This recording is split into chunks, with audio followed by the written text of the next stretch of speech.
The day Marcus Wellington's quiet suburban life imploded began like any other Thursday in Oak Ridge Estates. The sprinklers had just finished their morning routine, leaving diamond droplets on his meticulously trimmed hedges, and the scent of fresh-cut grass hung in the air. He stood on his front porch, coffee mug in hand, surveying his modest but immaculate garden with the pride of a man who'd spent countless weekends perfecting it.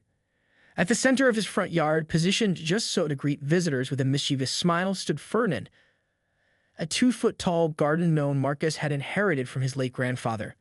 The ceramic figure, with its chipped blue hat and faded red jacket, wasn't particularly valuable in monetary terms, but to Marcus it represented something priceless.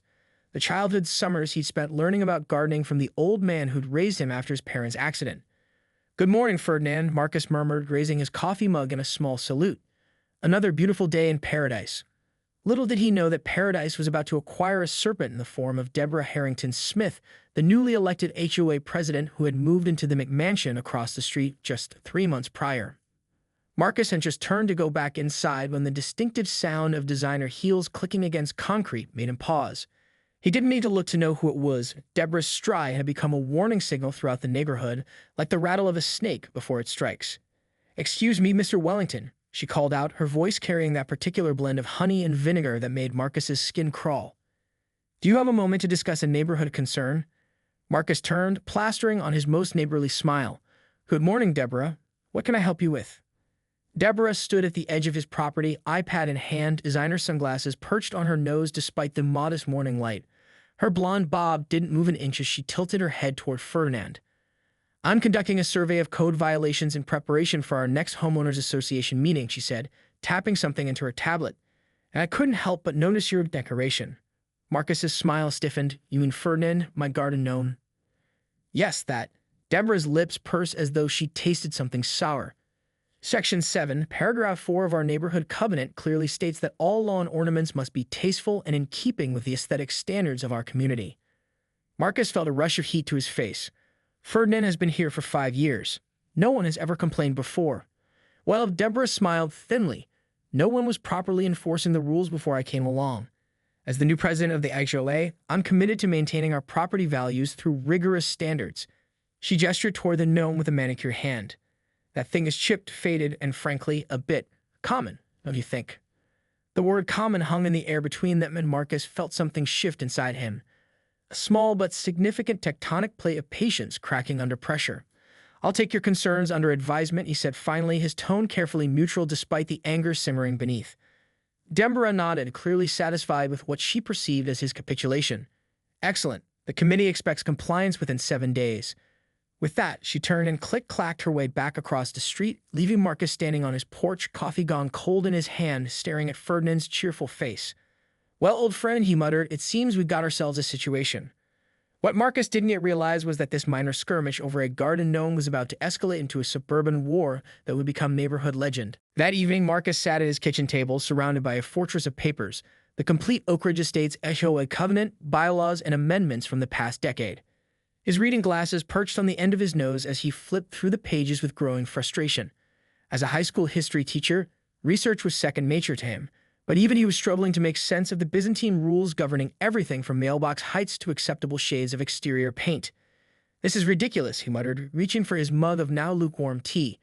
"There's nothing specific about gnomes in here anywhere." His phone buzzed with an incoming text from his neighbor and closest friend in Oak Ridge, Alina Rodriguez. "So what's this I hear about you being on Deborah's hit list? Coffee tomorrow? I have intel." Marcus smiled for the first time since his confrontation with Deborah. Elena had lived in Oak Ridge Estates for nearly 15 years and had weathered 3 different HOA regimes. If anyone knew how to navigate this situation, it would be her. The next morning, Marcus slid into a booth at Percolate, the local coffee shop just outside the neighborhood boundaries. Elena was already there, her silver-streaked dark hair pulled back in a practical ponytail, a stack of folders beside her laptop. "You look like you're preparing for court," Marcus observed as he sat down. Alina pushed a coffee toward him. "In a way we are. HOA disputes are their own special kind of legal hell. I've been doing some digging on our queen Deborah. And Alina leaned forward, lowering her voice. "She's been systematically targeting at least 5 other homeowners. Mrs. Chen had to remove her koi pond. The Patels were cited for their Diwali decorations being up too long. Frank Johnson had to repaint his door because the blue was too vibrant." Marcus frowned. "That all sounds Technically within the EHOA's authority, unfortunately. Alina grinned. Yes, but here's where it gets interesting. Deborah doesn't own her house, her company does. Harrington Real Estate Holdings, and guess what they specialize in? I'm guessing not making friends in the neighborhood. Flipping houses in up-and-coming areas. They buy and force property values up through aggressive HOA enforcement and sell at a premium. Marcus' eyebrows shot up. So this isn't about neighborhood pride. It's about profit. Bingo. And here's the other thing. Elena tapped a clause in the covenant she'd highlighted. The covenant says lawn ornaments must be tasteful and in keeping with aesthetic standards. But there's an exemption for educational displays added 3 years ago when the Thompsons' kid wanted to do his science project on solar energy. A slow smile spread across Marcus's face. Educational displays, huh? Just saying, Elena shrugged, a mischievous glint in her eye. As a history teacher, surely you have an interest in educational yard displays. That afternoon, Marcus stood before Ferdinand, feeling a pang of guilt. The gnome had been through a lot, weathering storms, the occasional errant baseball, and even a failed attempt at theft by some teenagers 3 summers ago. Now he was going to be temporarily displaced. It's not personal, old friend, Marcus said as he carefully lifted Ferdinand from his spot. Just a strategic retreat. He carried the gnome to his backyard and placed him on the patio table. You'll be back before you know it, with reinforcements. Inside, Marcus opened his laptop and navigated to his email. He clicked on a months-old message from his former college roommate, Dr. Jeremy Collins, now a paleontology professor at the State University. Hey, Jer, he typed. Remember that offer to borrow some of your department's display materials for my classroom? I'm thinking bigger now. Much bigger. How would you feel about loaning me one of those dinosaur skeleton replicas? For, let's say, educational purposes. 20 minutes later, his phone rang. Jeremy's laughter was immediate and boisterous. Marcus Wellington, you devious bastard. What are you up to? By the time Marcus finished explaining the situation, Jeremy was wheezing with laughter. So let me get this straight. You want to fight a homeowners association with paleontology? Educational displays are exempt from ornament restrictions, Marcus explained, trying to keep the growing excitement out of his voice. And what's more educational than prehistoric life forms? You know what? Jeremy said, his voice suddenly serious. I was going to tell you we couldn't spare anything. But we just decommissioned our Allosaurus display to make room for the new T-Rex exhibit. The Allosaurus needs a home for about 3 months while we renovate the West Wing. You'd actually be doing us a favor. Marcus felt his heart race. An Allosaurus? Seriously. Jer, that's like 10 feet tall. 13, actually. And about 20 feet long from snout to tail tip. You sure your yard can handle it? Marcus looked out his front window at the pristine, perfectly manicured lawn, the pride of Oak Ridge Estates, according to last summer's neighborhood newsletter. Oh, he said softly, a smile sprang across his face. I think we can make it work. Jeremy chuckled. I'll have my grad students drop it off this weekend. And Marcus, take pictures. Lots of pictures. Saturday morning arrived with an unusually high level of activity on Magnolia Drive. Cars slowed as they passed Marcus's house, neighbors pretended to check their mail multiple times, and Mrs. Abernathy across the street didn't even try to hide her curiosity as she watered the same patch of petunias for nearly 30 minutes. The cause of this suburban spectacle was parked in Marcus's driveway, a university maintenance truck with Department of Earth Sciences emblazoned on its side, alongside a flat trailer covered with a massive tarp. 4 graduate students in matching university polo shirts were huddled with Marcus on his front lawn, unfurling what appeared to be architectural blueprints. The base needs to be anchored at least 18 inches deep, explained Sasha, the team leader, with a clipboard and an air of authority that belied her 25 years. This thing weighs nearly 400 pounds when fully assembled, and we can't have it toppling over if there's a strong wind. Marcus nodded, trying to look like this was all very standard procedure for him. And you're sure it's weatherproof?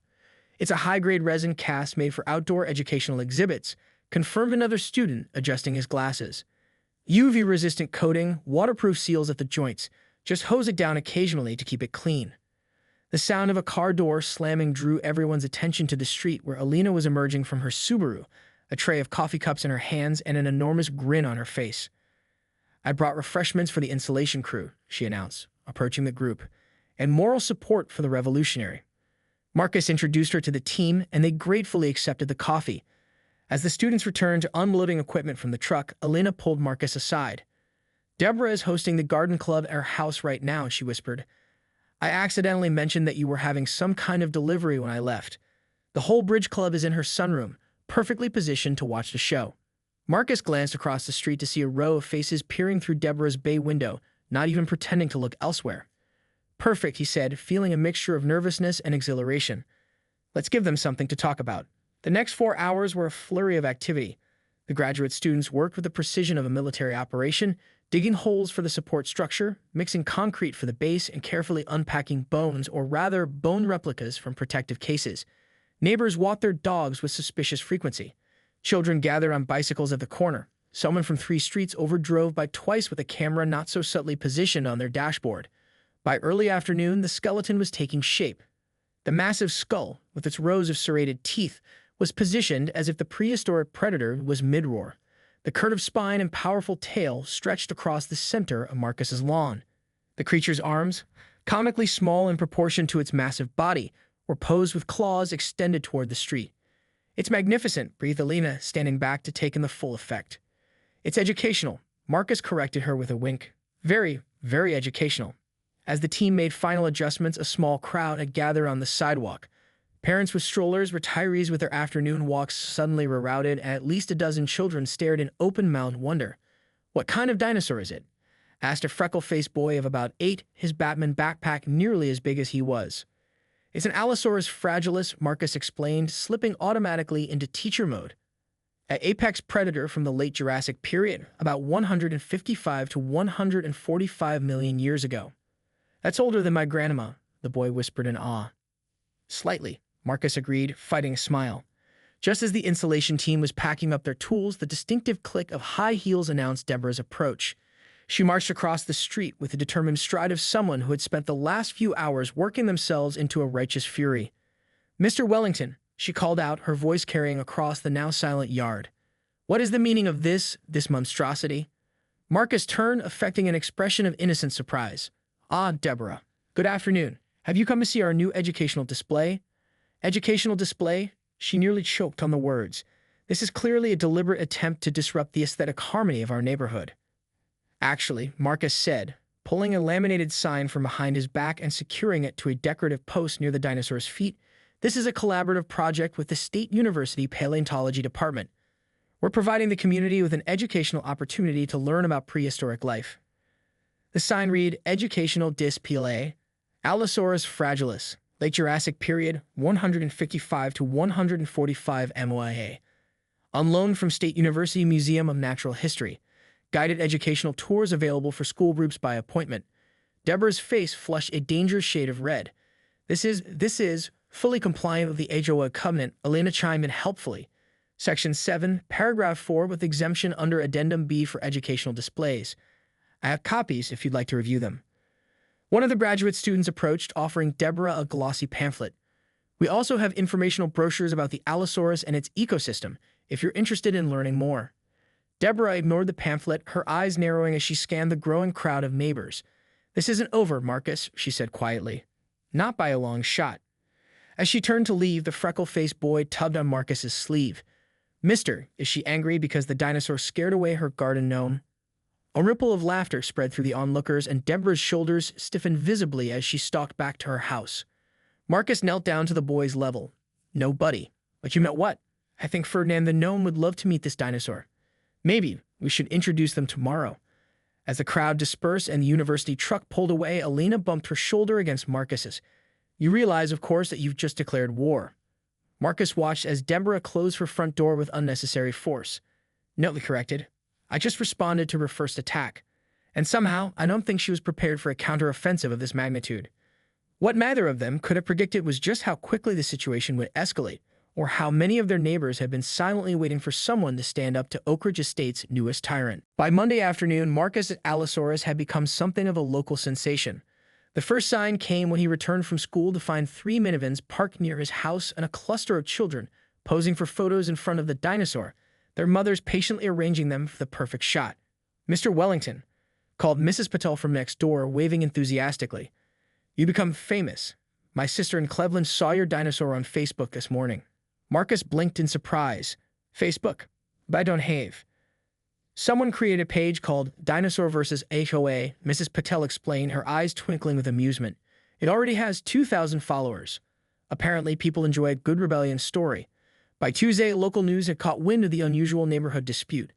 Marcus was in the middle of explaining plate tectonics to his fourth period class when his phone buzzed with a text from Alina. Channel 7 news van outside your house. Also, you might want to check your mailbox. Deborah's been busy. When Marcus arrived home that afternoon, sidestepping a reporter who tried to intercept him in his driveway, he found an official-looking envelope from the Oak Ridge Estates of OA. Inside was a formal violation notice, citing not the Dinosaur, but a litany of previously unmentioned infractions. His mailbox was allegedly half an inch too low, his garbage cans had been visible from the street for 20 minutes too long on collection day, and his lawn was 3/8 of an inch above regulation height in some areas. "Really scraping the bottom of the barrel, aren't you, Deborah?" he muttered, crumpling the notice and tossing it onto his kitchen counter. His doorbell rang and Marcus opened the door to find Frank Johnson, a retired postal worker from 3 streets over. Frank was clutching an identical envelope. "You got one too, huh?" Frank asked, holding up his notice. "Mine says my bird feeder is an unauthorized wildlife feeding station.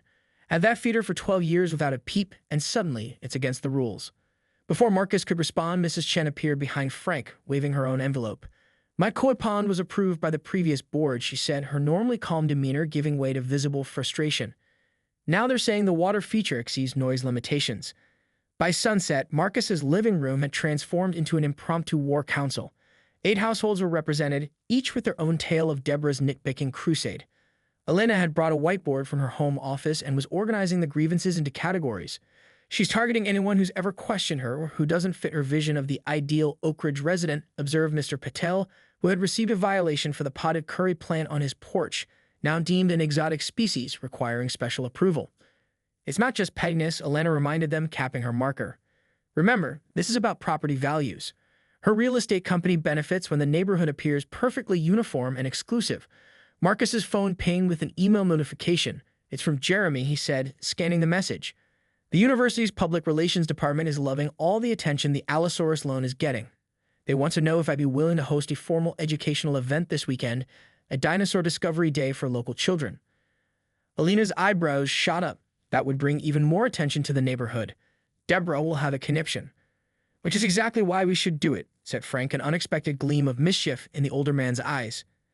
"And not just that. I think we all need to find our own educational displays." A slow smile spread across Marcus's face. "What did you have in mind?" "Well," Frank said thoughtfully, "I've always been interested in ornithology. Perhaps I need a large educational display about native bird species, life-sized models naturally." Mrs. Chen nodded enthusiastically. "And my grandchildren should learn about aquatic ecosystems, perhaps through a much-expanded water feature with informational plaques. The HOA covenant doesn't say how many educational displays a single property can have, does it?" Mr. Patel asked with a growing smile. Alina flipped through her copy of the regulations. It simply states that educational displays are exempt from ornamental restrictions. No limit specified. Marcus looked around at his neighbors, a sense of solidarity warming his chest. "I think we're going to need more dinosaurs." The next morning, Deborah opened her front door to collect her newspaper and froze. Across the street, Marcus was attaching a small red hat and fishing pole to the Allosaurus's tiny front claw. "What are you doing now?" she demanded, marching across the street in her bathrobe and slippers, neighborhood decorum apparently forgotten in her outrage. "Introducing Ferdinand to his new friend," Marcus replied calmly, stepping back to admire his handiwork. The garden gnome, now perched jauntily on the dinosaur's shoulder, did indeed look surprisingly at home there. "This is completely unacceptable," Deborah sputtered. "The board will be meeting tonight to discuss further action." "Wonderful," Marcus replied. "I'll make sure to spread the word. I'm sure many of our neighbors will want to attend." Deborah's eyes narrowed. "The meeting is not open to the general membership. It's a special executive session." "Ah," Marcus nodded understandingly. "One of those meetings where decisions are made without input from the community you supposedly represent. Very democratic." "We are enforcing the rules that everyone agreed to when they moved here," Deborah snapped. "Rules that maintain our property values and community standards." "Funny thing about community standards," Marcus said, adjusting Ferdinand's hat. "They tend to work better when the actual community has a say in them." Deborah's phone rang, and she glanced at the screen with a frown. "This isn't over," she warned before answering the call and walking back toward her house. Marcus watched her go, then looked up at Ferdinand, now riding high on the shoulder of a Jurassic predator. "You know," he said to the gnome, "I think you've actually been promoted." What Marcus didn't know was that Deborah's phone call had come from her business partner and that the local news coverage was starting to raise questions about potential conflicts of interest in her role as HOA president. The battle for Oak Ridge Estates was about to move from the front lawn to the court of public opinion, and Deborah was rapidly losing ground. By Saturday morning, Oak Ridge Estates had transformed into something unrecognizable to anyone who had visited the neighborhood just 2 weeks earlier. The meticulously manicured lawns and tasteful landscaping remained, but they now served as backdrops to what could only be described as an open-air museum of eclectic educational displays. Frank Johnson's yard featured an elaborate array of life-size wooden bird cutouts, each painted in painstaking detail and accompanied by informational placards about migration patterns and habitat conservation. Mrs. Shen had expanded her water feature into a 3-tiered educational exhibit on aquatic ecosystems, complete with laminated diagrams of the water cycle borrowed from her granddaughter's science fair project. The Paddles had installed a spice garden with towering informational posts explaining the culinary and medicinal uses of each plant. 3 streets over, the Thompsons had revived their son's solar system model, now expanded to include a 12-foot replica of Saturn with rings made from painted hula hoops. In the center of it all stood Marcus at Allosaurus, now sporting not only Ferdinand the Gnome on its shoulder, but also a small graduation cap perched jauntily on its massive skull, a nod to its new status as the neighborhood's unofficial mascot of Educational Rebellion. Channel 7 News had returned for a follow-up story, and a reporter was interviewing Elena on her front lawn, which now featured a timeline of local architectural history illustrated with miniature house models. "We're simply embracing the educational exemption in our HOA comment," Elena explained to the camera with perfect innocence. "It's wonderful to see our community so engaged in learning opportunities." Marcus watched from his porch, sipping his morning coffee when his phone rang. It was Jeremy from the university. "Marcus, my friend, you've created a monster. And I don't just mean the Allosaurus," Jeremy said, laughter in his voice. "Our department chair wants to speak with you. The publicity from this neighborhood dinosaur thing has been incredible for the paleontology program. Applications for our summer dinosaur dig camp are through the roof. Happy to help," Marcus replied. "Though I'm not sure how much longer our prehistoric friend will be permitted to stay. Deborah and her HOA crummies had their emergency meeting last night." "About that," Jeremy said, his tone shifting. "The university's legal department would like a word as well.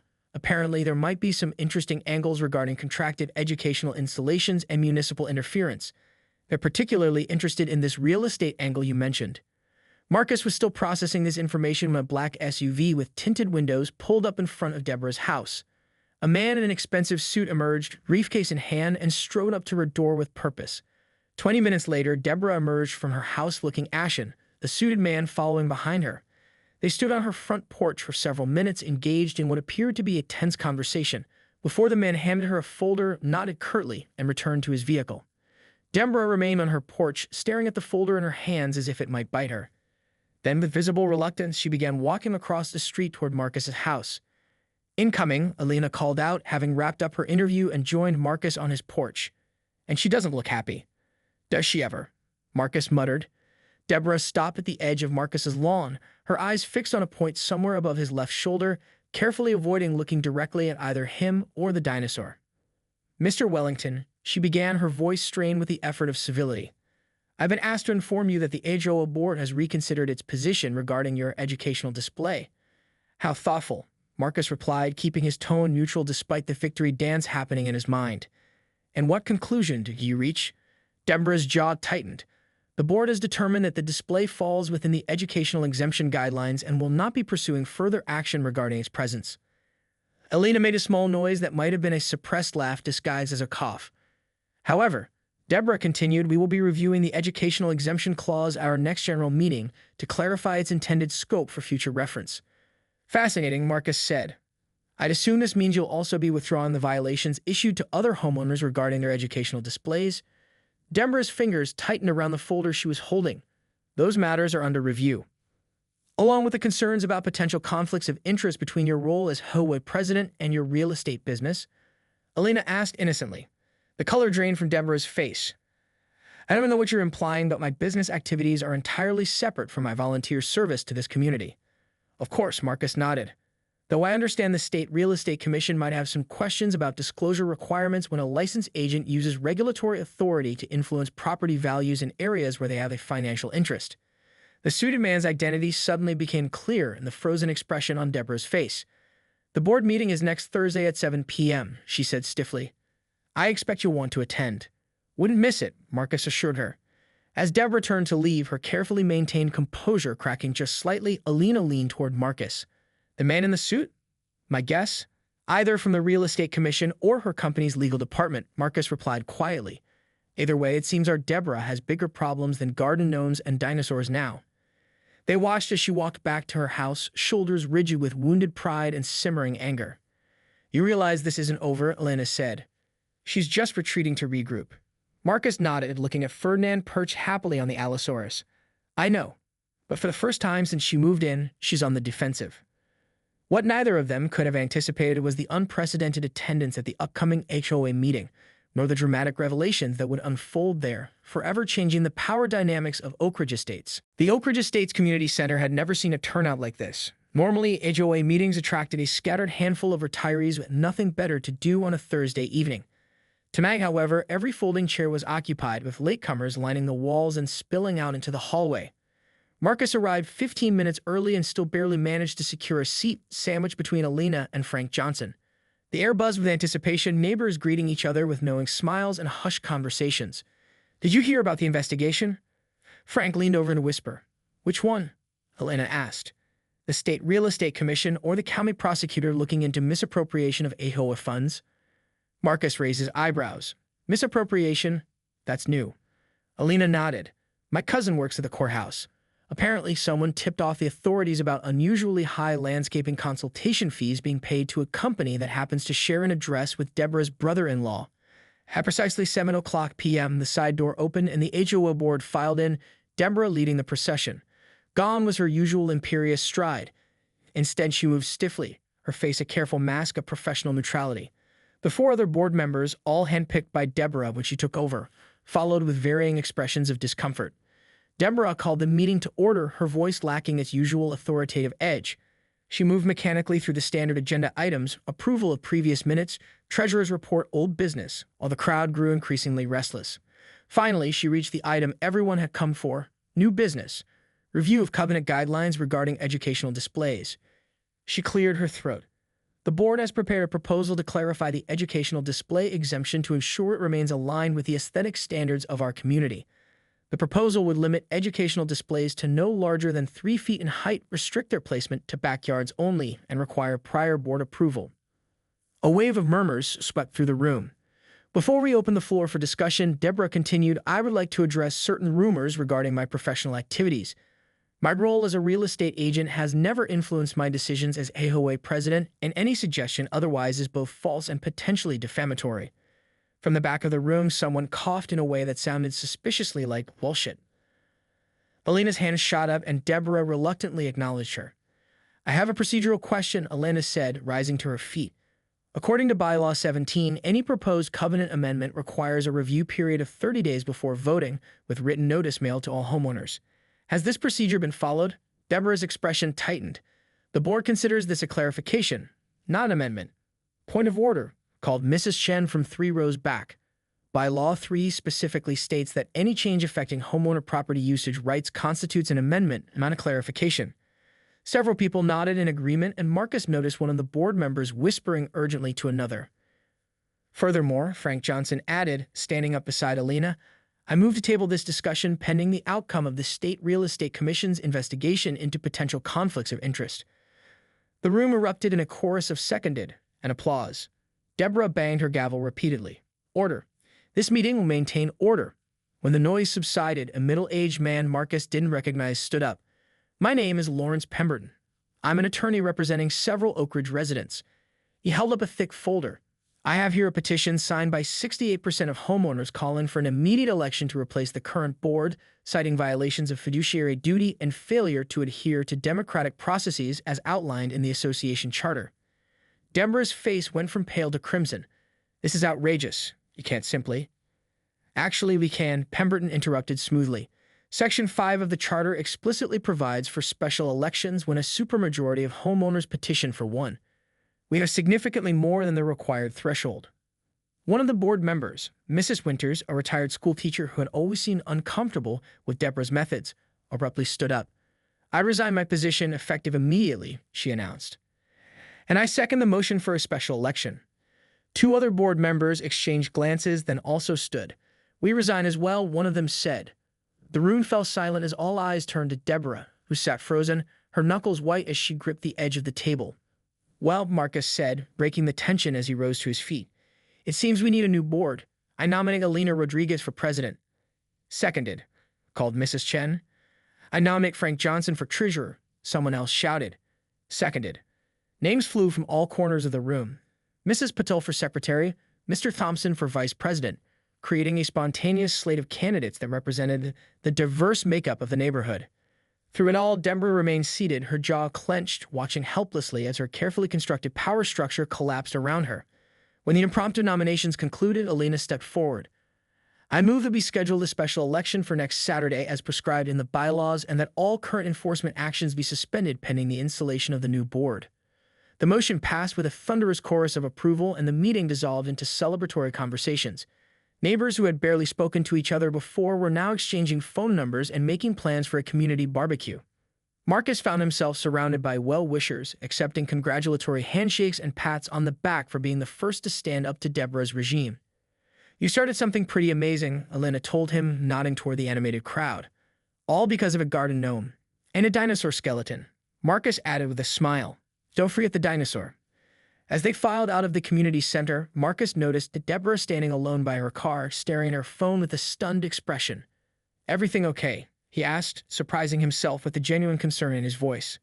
Deborah looked up, her composure cracking for the first time since he'd known her. My broker just called. The real estate commission has suspended my license pending their investigation. She laughed humorlessly. And my partners are dissolving our company to distance themselves from the scandal. I'm sorry, Marcus said and meant it. That wasn't my intention when this all started. Wasn't it? She asked sharply, then sighed. It doesn't matter. I'm selling my house. Moving back to Phoenix. Marcus nodded, unsure what else to say. You know what the ironic part is? Deborah continued, a hint of bitter reflection in her voice. I actually thought I was helping the neighborhood. Higher property values benefit everyone in theory. Community isn't just about property values, Marcus said gently. It's about people feeling they belong, that they have a voice. Deborah closed her eyes briefly. Well, lesson learned, I suppose. Far too late. She straightened her shoulders, some of her old poise returning. Your dinosaur can stay. Permanently, for all I care. I just want out of this suburban nightmare.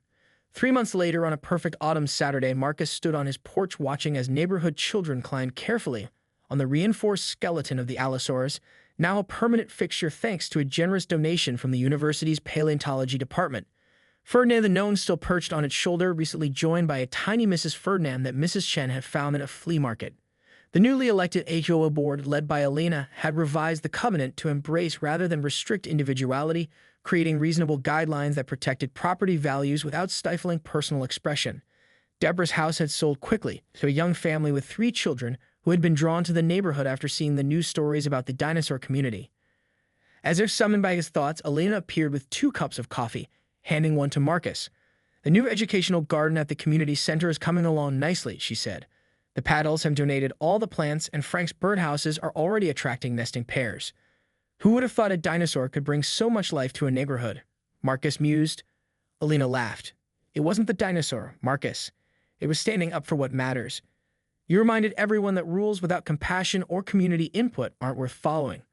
Across the street, Deborah's old house now sported a cheerful yellow door and window boxes overflowing with flowers, both technically violations under the old regime.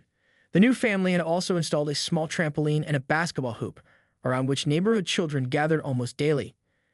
You know, Marcus said, watching as a child triumphantly scaled the Allosaurus back to touch its skull, I think Ferdinand is happier with this arrangement anyway. He was getting lonely being the only bit of whimsy in a sea of conformity. Aren't we all? Alina agreed, raising her coffee mug in a toast. To Ferdinand, the gnome that roared, and the dinosaur that listened. Marcus clinked his mug against hers, smiling at the unlikely chain of events that had transformed not just his front yard, but an entire community's understanding of what it meant to be truly at home.